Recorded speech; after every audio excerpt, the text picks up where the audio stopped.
बड़ौदा के बड़े दिल वालों लोगों और यहाँ पे बैठे हुए चीफ गेस्ट, मैं डॉक्टर रोशन शेख मुंबई से आई हूँ। मैं बहुत ज़्यादा शुक्रगुजार हूँ सबसे पहले उस पाक ज़ात की कि जिसने मुझे इस मकाम पर खड़ा किया कि मैं आप लोगों से गुफ्तगू कर सकूं।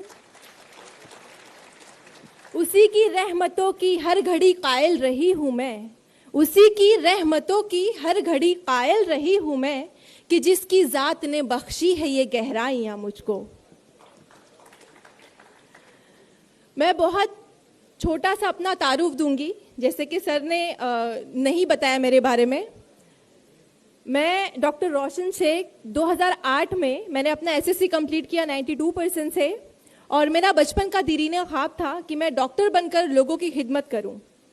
मेरा जो फाइनेंशियली बैकग्राउंड था, मेरे अब्बू सब्जी तरकारी बेचते हैं और मैं काफ़ी मिडिल क्लास फैमिली से बिलोंग करती हूं। तो वहाँ से ख्वाब था मेरा कि मुझे डॉक्टर बनना है और डॉक्टर बनकर लोगों की खिदमत करना है और फैमिली को सपोर्ट करना है। 2008 जब मैंने अपना एसएससी कंप्लीट किया, मैंने 11th स्टैंडर्ड में एडमिशन लिया।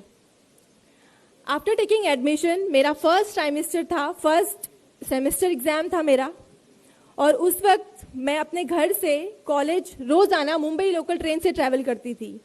आप में से काफ़ी लोगों को पता होगा मुंबई की लोकल ट्रेन्स काफ़ी ओवर क्राउडेड होती हैं ड्यूरिंग रश आवर।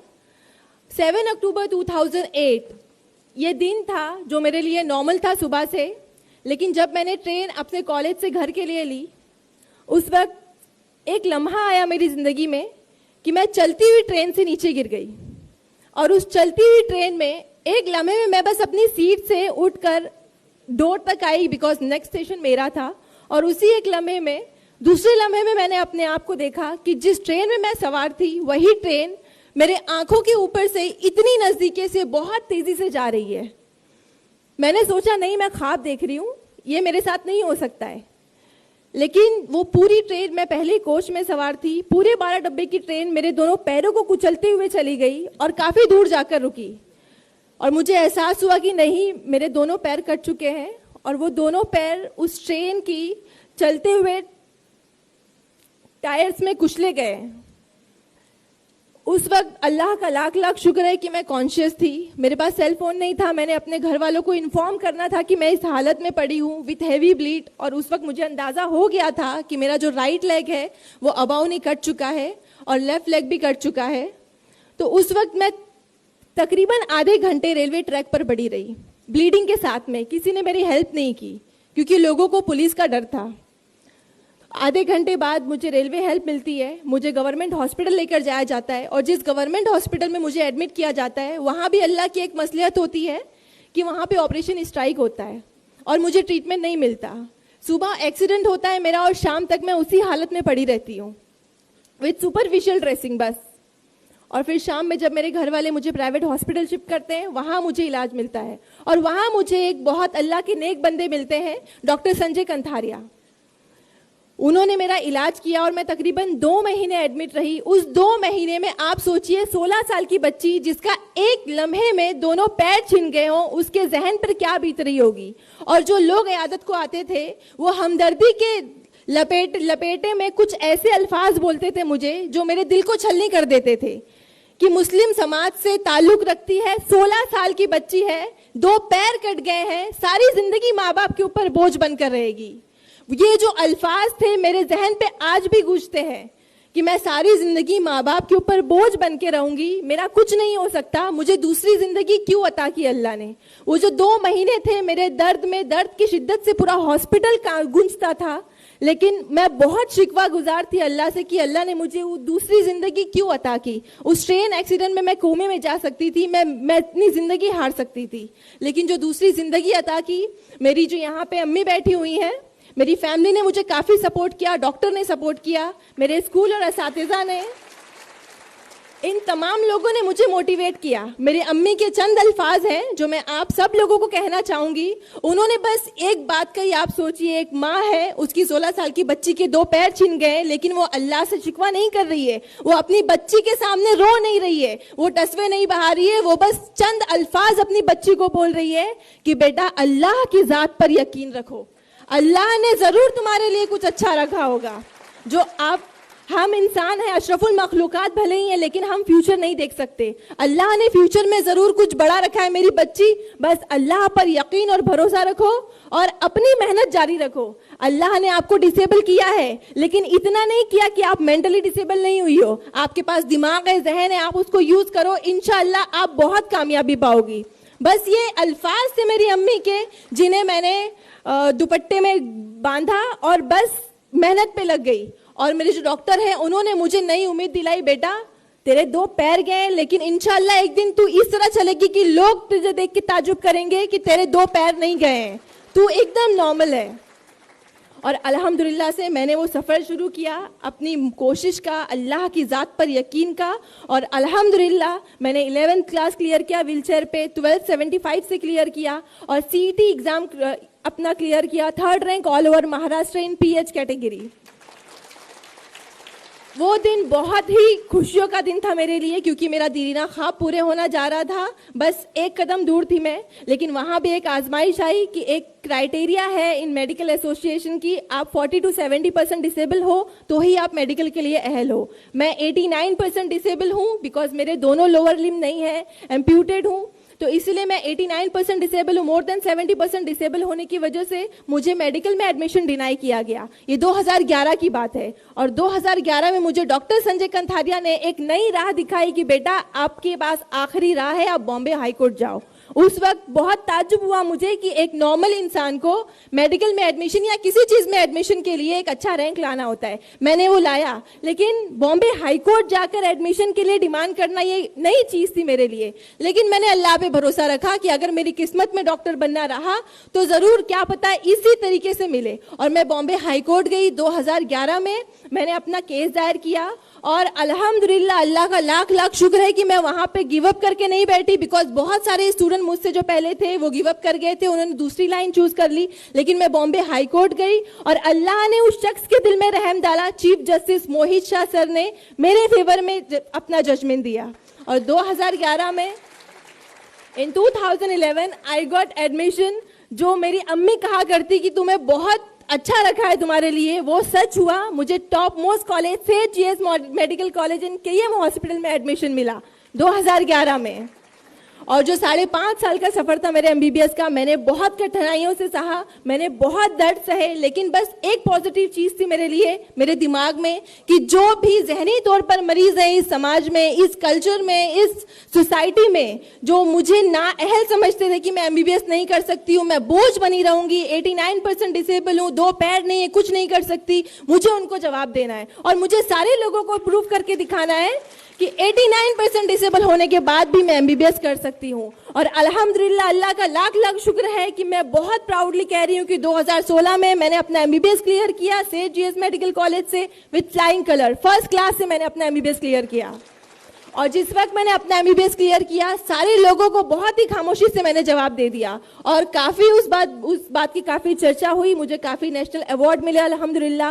और तब मैंने सोचा कि मेरी ये जर्नी यहाँ तक नहीं रहनी चाहिए, मुझे सिर्फ MBBS तक नहीं प्रूव करना है, मुझे लोगों को ये भी दिखाना है कि मैं highest degree in medicine, doctor of medicine जो होती है वो मैं अचीव करूं। और उसके लिए मैंने अगेन नीट की प्रिपरेशन की। मैंने नीट में again 3rd rank in all over Maharashtra in PH quota clear किया और उसके बाद MBBS क्लियर किया। मैंने 3rd रैंक नीट में लिया, नीट PG, लेकिन उसके बाद भी मुझे एडमिशन में डिनाई मिला। सेम क्राइटेरिया कि हम अगेंस्ट लॉ नहीं जा सकते, 40-70 क्राइटेरिया है, आप 89% डिसेबल हो, आपने फर्स्ट क्लास से MBBS क्लियर किया है तो भी हम आपको एडमिशन नहीं दे सकते, PG में आपको एडमिशन नहीं मिल सकता। और बस 2 दिन रह गए थे ऑनलाइन फॉर्म फिलिंग में। उस वक्त मेरा दिमाग काम नहीं कर रहा था, मैं किसके लिए पास जाऊं मदद के लिए, बिकॉज हाई कोर्ट में कम से कम 1 महीना लगता जजमेंट आने। तो उस वक्त अल्लाह ने, वो एक बात कहते हैं कि अगर अल्लाह ने वो ले लिया जिसे खोने का तुम तसव्वुर भी नहीं कर सकते, तो यकीनन वो कुछ ऐसा भी देगा जिसे पाने का तुमने सोचा भी नहीं होगा। तो बस एक गैबी मदद आई मेरे पास जो मैंने कभी सोचा भी नहीं था। मेंबर ऑफ पार्लियामेंट किरीत सुमैया मेरी हेल्प के लिए आए, बेटा मैं 2 दिन में तेरे लिए फैसला करके लाऊंगा। वो फौरन मुंबई से उन्होंने फ्लाइट ली, Delhi central health minister JP Nadda sir के पास आए, उन्होंने मोदी सर से भी बात की, मेरे अपील को लेकर बात की, और आप यकीन नहीं मानेंगे कि ये इंडियन लॉ का हिस्टोरिक डिसीजन हुआ उस दिन। 20 साल पुराना कानून जस्ट 2 दिन में चेंज हुआ मेरी अपील की बिना पर। और अभी जो है वो जो 40-70 वाला क्राइटेरिया था, अब वो जो अपर लिमिट है 70%, वो अल्हम्दुलिल्लाह से हटा दी गई है। तो अब मेरे जैसे जो भी कैंडिडेट होंगे मोर देन 70% डिसेबल, उन्हें कोई भी हाई कोर्ट के चक्कर नहीं लगाने पड़ेंगे, किसी के आगे गिड़गिड़ाना नहीं पड़ेगा एडमिशन के लिए, वो आराम से मेडिकल में एडमिशन ले सकते हैं। और फिर उसके बाद यहाँ से जब क्लियरेंस हुई तो मुझे अल्हम्दुलिल्लाह अल्लाह ने वापस एक कामयाबी से नवाजा। मुझे अगेन मेरे ही अल्मा मेटर सेठ GS medical college KEM hospital में पीजी की सीट मिली, और अल्हम्दुलिल्लाह से मैं अब 2nd ईयर रेसिडेंट हुई इन एमडी पैथोलॉजी। ये सारी चीजें बताने का, ये जो जिंदगी के फैक्ट्स थे मेरे आप सब लोगों के सामने रखने का एक ही मकसद था मेरा। यहाँ पे इतने सारे लोगों ने इतनी बड़ी बड़ी बातें की, मैं एक आखिरी स्पीच डिलीवर हूं यहाँ पर, लेकिन मैं बस अपनी जिंदगी के फैक्ट्स आपसे शेयर कर रही हूँ। मैं कोई सियासी बात नहीं कर रही हूँ, मैं कोई इल्मी बात नहीं रख रही हूँ आपके सामने, बिकॉज मेरी हैसियत बहुत छोटी है ये सब कहने की। लेकिन बस मैं ये चाहती हूँ कि मेरे जिंदगी के फैक्ट से अगर यहाँ पे बैठे ऑडियंस में अगर एक बंदा भी अल्लाह की जात से कनेक्ट हो जाए और अगर वो अपनी परेशानियों से लड़ना सीख ले, तो मेरा यहाँ पे आना सफल हो जाएगा। यहाँ पे अल्हम्दुलिल्लाह से ऑलरेडी यहाँ पे मुस्लिम डॉक्टर्स हैं, यहाँ पे बहुत सारे बड़े बड़े लोग, बड़ी बड़ी हस्तियाँ आई हुई हैं। मैं बस उन सब से बहुत दिलीना गुजारिश करूंगी कि आपकी लाइफ में अगर कुछ भी प्रॉब्लम्स आए, मेरी जिंदगी में सारी प्रॉब्लम्स मैंने सही। और एक बात बताती चलूँ कि 3 महीने पहले मुझे बहुत सीवियर बैक पेन हुआ और डायग्नोज पे मालूम हुआ, एमआरआई जब मैंने कराया तो उसमें निकला कि मेरे सैक्रम बोन में एक न्यूरोजेनिक ट्यूमर है, और वो मेरे S3 S4 नर्व रूट्स को कंप्रेस कर चुका है, जिसकी वजह से मुझे बॉवल ब्लैडर प्रॉब्लम्स भी स्टार्ट हो गई थी। तो ये जो नई तकलीफ आई उसके लिए मैं सचमुच मेंटली तौर पर प्रिपेयर नहीं थी। और बस उस वक्त एक ऐसा लगा ध्यान में कि अल्लाह और कितनी आजमाइशें लोगे मुझसे, लेकिन अम्मी ने उस वक्त भी सपोर्ट किया, फैमिली ने सपोर्ट किया कि आप अल्लाह की प्यारी बंदी हो और अल्लाह उसी को चुनता है, उसी को आजमाइश के लिए चुनता है जो उसको महबूब हो, बेशक आपकी इस्तिताअत से ज्यादा नहीं चुनेगा। तो यहाँ पे बैठे जितने भी लोग हैं उनकी जिंदगी में कुछ ना कुछ प्रॉब्लम्स होंगी, मुझे पता है सबकी लाइफ मुश्किलों से भरी होती है, लेकिन आप बस एक यकीन रखिए अल्लाह की जात पे कि अल्लाह आपको 70 माओं से ज्यादा चाहता है।